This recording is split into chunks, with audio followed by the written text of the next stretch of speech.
Hello everyone and welcome to Training Tuesday for August 24th, 2021. I am Lori with Behavior Education at Spirit Keeper Equine Sanctuary.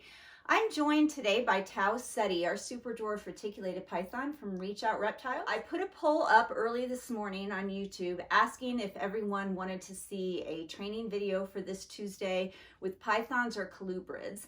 And last time I checked, it was about 60-40 pythons. So I'm going to show you a series of training videos that I took last night and early this morning of some of our pythons training. I trained about 25 snakes last night, and I always videotape every training session, and then I just delete the ones that I'm not going to use, and I pick out good ones that I think would be educational and helpful to the snake community for me to show on Training Tuesdays. TC comes out almost every day, and he usually finds a spot to sit, but this morning he's been on the move. So I figured if he was on the move and roaming around, he might as well be in this video with me. So let's get started. The first learner that you're going to see is a Moreila bredli. She's 2 years old. Her name is Tria, and she came from Nick Mutton at Inland Reptiles.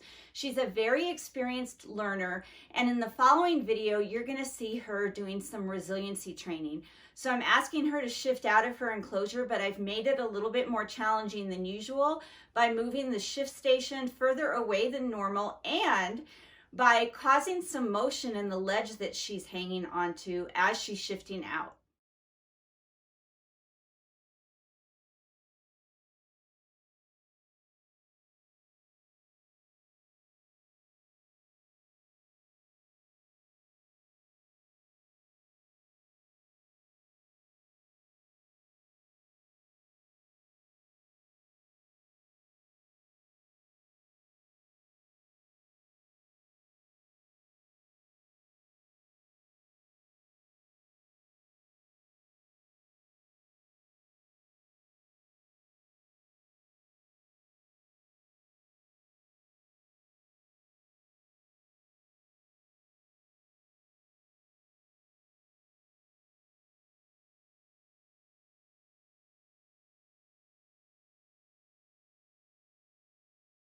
Now I'm asking Tria to shift back into her enclosure, and she does find it reinforcing to be free.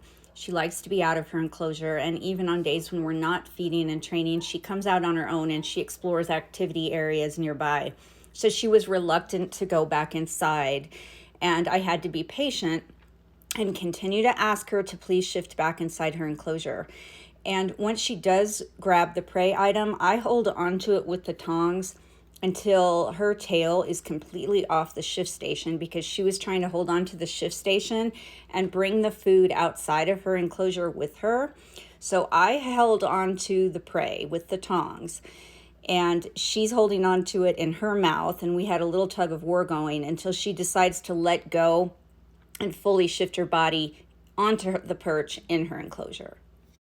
The next learner you're going to see is Amun. He's one of our royal pythons, and he is demonstrating an early stage of target training that I call stage 2. So after you've paired the target with food lots of times, and they're used to associating that target with food, the next step is to show just the target, and then as soon as the snake acknowledges or orients towards the target in any way, you reinforce that, and that's what Amun is going to show you here.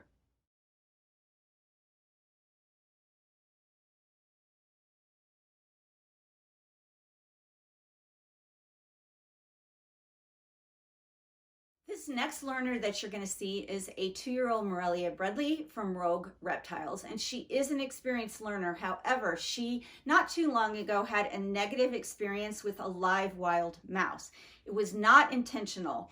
Somehow a wild mouse got inside of her enclosure, and it scared her, and it really seemed to traumatize her to the point where we had to put her in a temporary tub to sort of psychologically recover from that. And she's doing really well, but then she became frightened during feeding of the frozen thawed prey items that we were giving her. And so this video, you're going to see her just starting to build more confidence. I've got her next to an exercise area that she has been out on and used before, and I'm just asking her to move outside of her enclosure a little bit through the enclosure threshold and investigate the frozen thaw prey item and not retreat from it.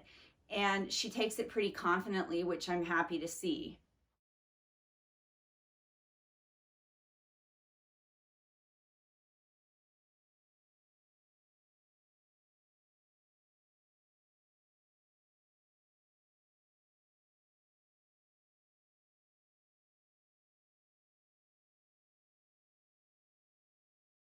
The next learner is another Morelia bredli. She's a 2-year-old Morelia bredli from Nick Mutton, and she's an experienced learner and a fairly confident snake. And what you're going to see is her target off of a ledge. Now, in past videos, I've shown different snakes targeting out of hiding, which is a really useful behavior for them to know.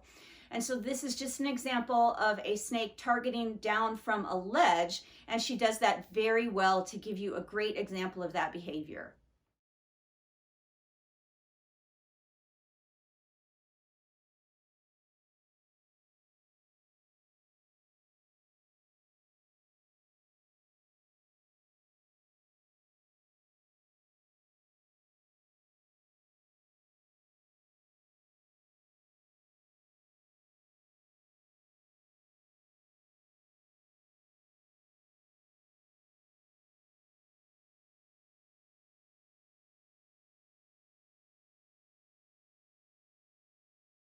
Next, you're going to see one of our West Papuan Carpet Pythons, and this is an example of what to do if your snake is repeatedly striking at the target. She strikes several times, and what you want to do is just ignore the striking, stay calm, sort of limit any movement of your hands and the target, and keep the prey item out of view until they spend several seconds, at least 3 seconds or more, interacting with that target in some way and not striking with it. And in this case, she stares at the target for several seconds without striking, and so I reinforce that behavior.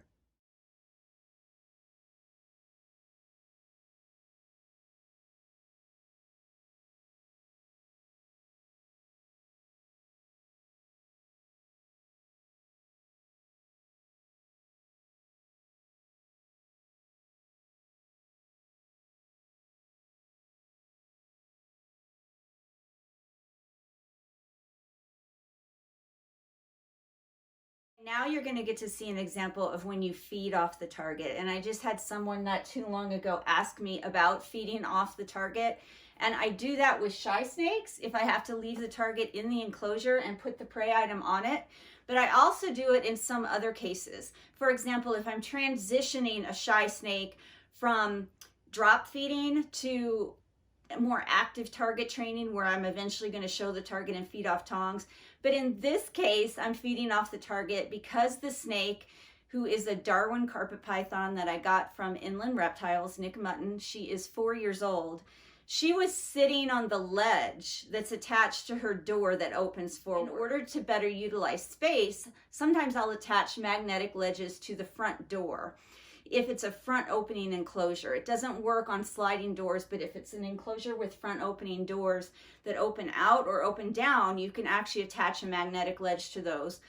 And she's on the ledge, so I can't open the door and show her the target and feed her off tongs because she would fall off the ledge. So in this case, I chose to just put the prey on the target itself so that I can continue to reinforce that connection with her between the target and her reinforcement. And I just put the whole target inside and she snatches it off really quickly.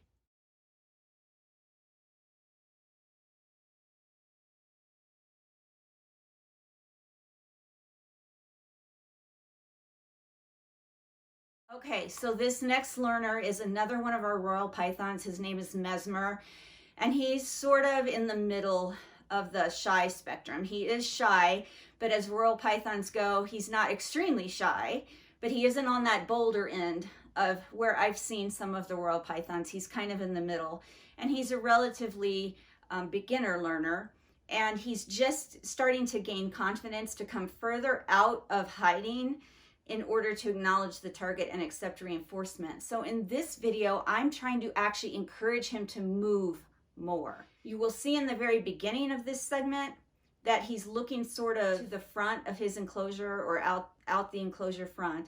And then when he sees the target, he does turn his head and orient towards it. And I could have reinforced that, and I have been reinforcing that, but I want him to start learning to move. I present the reinforcement, but I keep it a little bit away from him. I keep it a distance away from him. And then I actually move it back a little bit as he starts coming towards it. And so what I'm doing here is using it a little bit as a lure, just to help him build confidence and see that he can move his body further out of hiding. And he actually breaks the threshold of the enclosure opening with his head. So I was very pleased with that.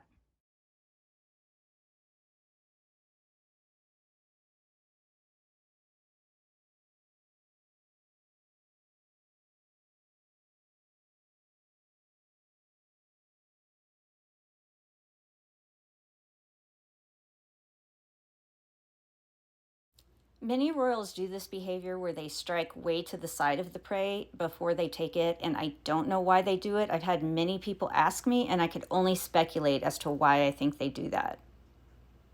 Well, everybody, thank you so much for watching. I hope this was helpful and that you all learned something that will be able to make the relationship you have with your snakes better. TC and I appreciate your interest in snake training and behavior. I'm always happy that people are interested in learning more about how they can better interact with their snakes in order to improve the lives of the snakes and your relationship with them. If you have any questions or you want to see something specific in one of these training videos, please comment below, or you can contact me via email at behavioreducationllc@gmail.com, or reach me through my website at behavioreducation.org, or on Instagram, Facebook, Twitter, LinkedIn, or just in the comments on any of my videos here on YouTube. Thank you so much. Always be kind and love your animals.